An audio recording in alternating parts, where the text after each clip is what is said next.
Hi, everybody. Rebecca and Glennie Glennie here. here with the Chilton Public Library, and we are looking at our February Cook the Book. And this month we are doing Internet Chefs from YouTube to bookshelves. And one of the reasons that we picked Internet Chefs is that there's something really engaging in watching a dish being prepared. And not just watching it, but then learning how to do it at the same time. And what's really interesting is all of these books were chefs who started online and then transitioned into a book deal in regards to their cooking.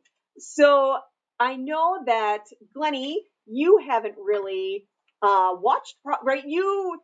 When I introduced this, you were kind of like, what? So what did you think as you learned a little bit more as we were preparing for this program? Well, it made perfect sense for many reasons. One of which was that I love those videos, tasty. There's all these little videos on Facebook or Instagram or whatever social media platform, and I always find myself like, whoa, looking at that. And so it just opened my eyes to, oh, it's a thing. And then book deals are made, and then books happen. So it made perfect sense. I tend to love. The other thing about it is I do love cookbooks. Even if I don't make the recipe, I do love to just have a few cookbooks checked out, and I'll just flip through them and peruse for ideas and just look for ideas. Not that I have to, like, oh no, quick, find a recipe and do it now. I just actually enjoy reading cookbooks. I think they're really fun. They really are, right? The photos can be engaging, and sometimes it's like you go, oh, I'm going to make that someday. Yeah. My someday list from cookbooks is really, Yeah. really long, probably longer than my to be read list on Goodreads. Yeah. So, So, Rebecca, what book did you pick? Because I didn't know this person or book. so I chose a book that I thought would be really good and engaging, especially for maybe people who don't feel real confident and comfortable in cooking. So I want you to get your wang janglers together, pull out some salt and pepper, and maybe you know who I'm talking about. I chose the book, You Suck at Cooking. I love the series on YouTube. I fell in love with it when I first saw his cold brew coffee video. His book here is humorous, it's engaging, and it also really makes cooking seem accessible to everybody. So from real experienced chefs to brand new chefs, this book really kind of walks you through some really basic recipes, but also just some easier versions of recipes that might seem a little more daunting than the other ones. There aren't as many colored photos in this book as some of our previous books that we have. It is a lot of text. I'm not a really big fan normally of cookbooks that are more text than they are pictures. I feel that a good recipe should have a picture, but some of them still do. The ones that do are color engaging photos, but every recipe has the humor from the YouTube video, pulled right in. One of my favorite ones, I should say, and I showed it to Glennie earlier today, was in the dessert section. And it's pretty much a recipe I think that anybody could handle if they had to. I thought I had it tagged. Sorry, everyone. So let me just get it to it. And it was the Diet Ice Pops,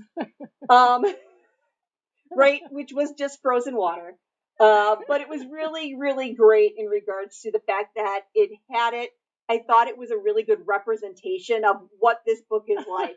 It does have the traditional, how many does it feed? And the steps of the recipe. There's also one on calamari, which I really suggest you check it out. I don't want to ruin it for everybody.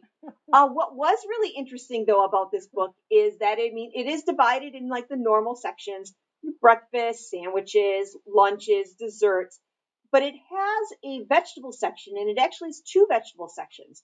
It has a vegetables on the side for your side dishes, but it had a vegetables in the front where vegetables are the main dish.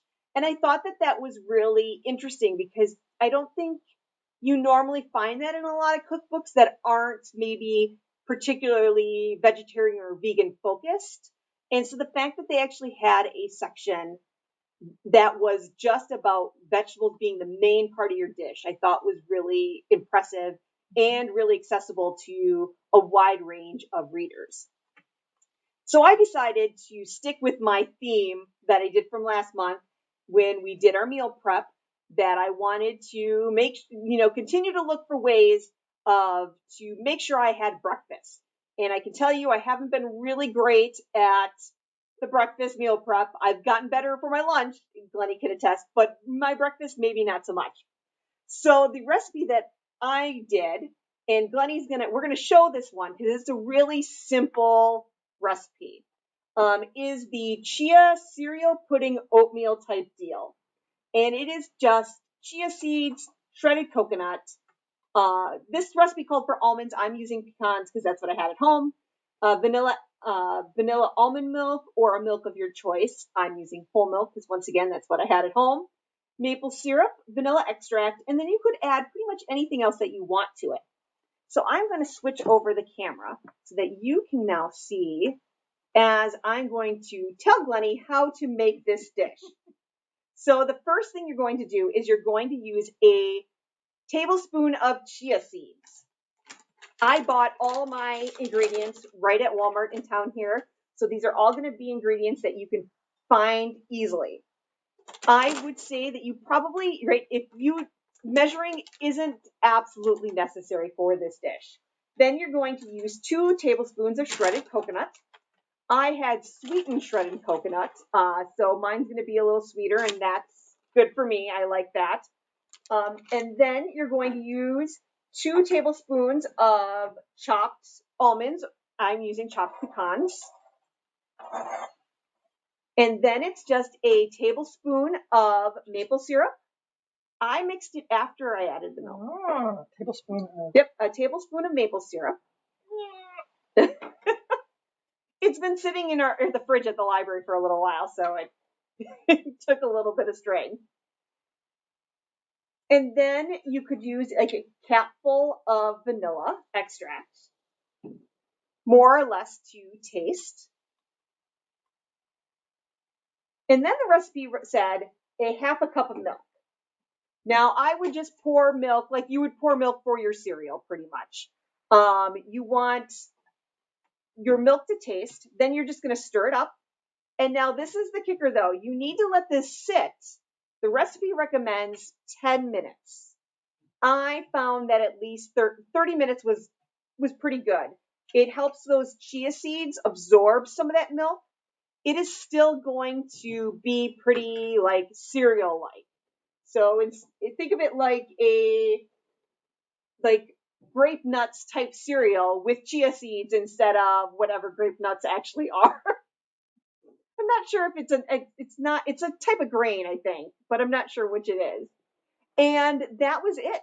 It was super easy. It was super simple. Mm-hmm. And I was able to eat in like 30 minutes, which was really nice, but it was a quick eat. I would maybe in the future maybe add some like fruit, maybe some pineapple or some like dried raisins, or well, I suppose raisins are dried. Raisins or dried apricots in there. Mm. So it was a very simple recipe that doesn't require measuring necessary. But it did fill in my goal for breakfast for this year. So which book did you do, Glennie? Okay. I did Six Sisters. Now, Six Sisters are 6 sisters, and they have a whole bunch of videos on YouTube. And one of them is like a physical fitness kind of person, and a couple of them do these cooking videos together. And then the other sisters are all involved in the marketing and figuring out and the menu planning and all that. So together they all put out these videos. And so I picked the simple one-pan dishes because that is basically the Six Sisters sort of motto. The idea is to cook smart, quick, not necessarily always from scratch, make it easy so that the time you spend around the table with family outweighs the time you maybe spend slaving in the kitchen. So this one does have pictures. And it tells you about the Six Sisters. They have breakfast, appetizers, main dishes, and sides. And they did have desserts too. I chose for this particular event pesto tortellini bake because, and it really did take, it says total time an hour, 30 minutes prep time, and a 30-minute cook time. And that was accurate. That was, sometimes you look at the time things and go, but it was true. Pesto lovers, you will like this. It's basically frozen tortellini that you buy in a bag, and then you dice up some tomatoes and some minced garlic, some Parmesan cheese. They have cooked chicken in here, but you can add the cup of shredded cooked chicken, or you can leave it out. And it's plenty of good cheesiness in there. There's artichoke hearts.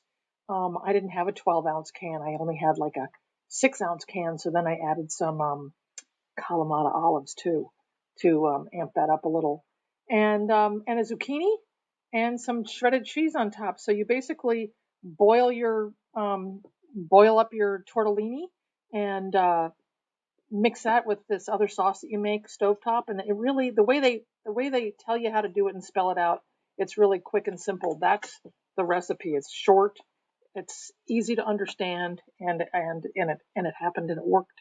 It worked. And then the other one that I thought, just because as an homage to sort of wonder to summer maybe, 7-layer vegetable salad.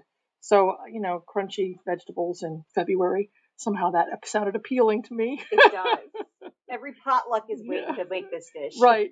And I'm sure everybody has their own version of 7-layer or some kind of layered salad. I'd never made a layered salad before, so this was my opportunity. And it was fun and easy. And then you make it all up. And again, it's variable. So, if you don't have exactly what they have here, they're all about substituting whatever you like or prefer as a substitute, or whatever you have in the pantry. Because it's all about getting your pantry beefed up so that for these kinds of moments when you're like, oh, I'll make that salad. Oh, I don't have, oh, no big deal. I'll use something else. And then you let it sit. So it says 15 minutes prep time. I had to wash the lettuce. It was maybe like 20 minutes prep time. And they never include the cleaning up part, but that's when you get your inner genie and go, quick, let's get out of here. And or you have 5 other sisters that help you. Right. The whole army to help you clean up. To help.